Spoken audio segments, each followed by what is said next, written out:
ಭಾನುವಾರ ಬೆಳಗಾವಿ ಜಿಲ್ಲೆಯಲ್ಲಿ ಭಾನುವಾರ 28/6/2026 ಬೆಳಗ್ಗೆ ಒಂದು ವ್ಯಕ್ತಿ ನನಗೂ ನನ್ನ ಹೆಂಡತಿಗೆ ಜಗಳ ಆಯಿತು, ನಾನು ನನ್ನ ಹೆಂಡತಿಯನ್ನು ಕೊಲೆ ಮಾಡಿ ಸಾಯಿಸಿ ಇಲ್ಲಿ ಬಂದಿದ್ದೇನೆಂದರೆ ಸೀದಾ ಒಂದು ವ್ಯಕ್ತಿ ಪೊಲೀಸ್ ಸ್ಟೇಷನ್ಗೆ ಬಂದಾದ ಮೇಲೆ ಹೋಗಿ ನೋಡಿದ್ದೀವಿ. ನಂದಗೌನ್ ಗ್ರಾಮದಲ್ಲಿ ಇರುವ ಔಜಿಕರ ಮಠದಲ್ಲಿ ಒಂದು ರೂಮಲ್ಲಿ ಒಂದು lady ಮೃತಪಟ್ಟಿರ್ತಾರೆ.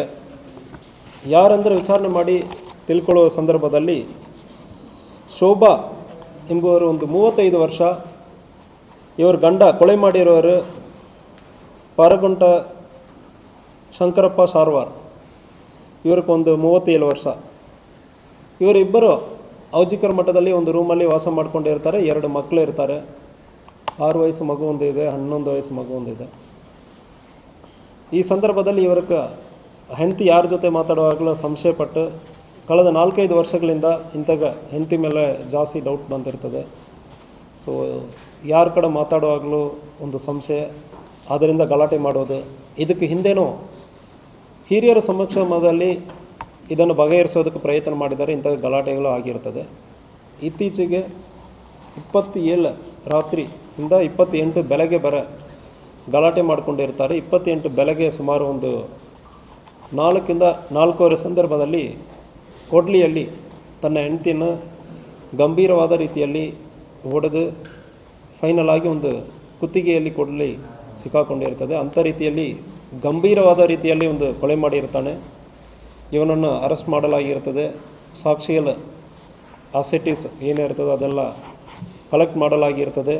Immediately scene of crime officers experts ಎಲ್ಲ ಕರೆದು ಏನೇನು ಸಾಕ್ಷಿ ಆಧಾರಗಳನ್ನು ಕಲೆಕ್ಟ್ ಮಾಡಬೇಕೋ ಈ ಕೇಸಕ್ಕೆ ಅದನ್ನು ಕಲೆಕ್ಟ್ ಮಾಡಲಾಗಿರ್ತದೆ.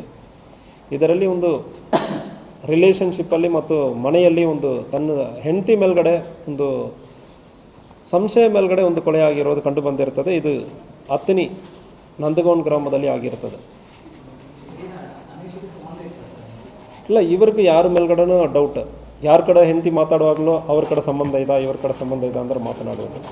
ಸೊ ನಮ್ಮ ವಿಚಾರಣೆಯಲ್ಲಿ ಪ್ರೈಮ ಫೇಸಿ ಅಂತಾಗೆ ಯಾವುದೋ ಊರಲ್ಲಿ ವಿಚಾರಣೆ ಕೂಡ ಮಾಡ್ತಾ ಇದ್ದೀವಿ. ಅಂತಾಗೆ ಯಾವುದೋ ಇದು ಬೇರೆ ಕಂಡು ಬಂದಿಲ್ಲ. ವಿಚಾರಣೆ ನಡೀತಾ ಇದೆ, ಯಾವ ಕಾರಣಕ್ಕೆ ನಿಜವಾಗಿಲ್ಲ ಅಂತಾಗೆ ಇದೆ. ಆದರೆ ಕೂಡ it is a civil offence. ನಾವು ಹೇಳುವಾಗ ಸಿವಿಲ್ ಇನ್ ನೇಚರ್.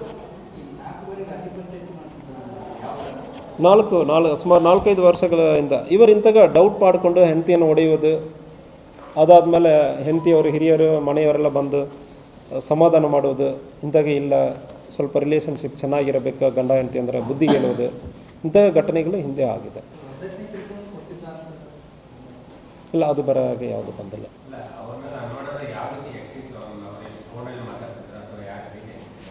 ಇಲ್ಲ, ಫಿಸಿಕಲಿ ಈಗ ಮಠದಲ್ಲಿ ಇದ್ದಾರೆ, ಯಾರೋ ಅವ್ರ ಮನೆಗೆ ಇವರ ರಿಲೇಟಿವ್ ಇರಲಿ ಅವರ ರಿಲೇಟಿವ್ ಇರಲಿ ಇಲ್ಲ ಕೆಲಸಗಾರರು ಬೇರೆ ಯಾರು ಬಂದು ಮಾತನಾಡುವ ಸಂದರ್ಭದಲ್ಲಿ ನೀವು ಅವ್ರ ಕಡೆ ಜಾಸ್ತಿ ನಿಂತ್ಕೊಂಡು ಮಾತಾಡ್ತಾ ಇದ್ದೀರಿ, ನಿಮಗೆ ಅವ್ರಿಗೆ ಏನು ಸಂಬಂಧ, ಇಂಥ ಒಂದು ಮನಸ್ಸಿಂದ ಇವ್ರಿಗೆ ಡೌಟ್ ಜಾಸ್ತಿ.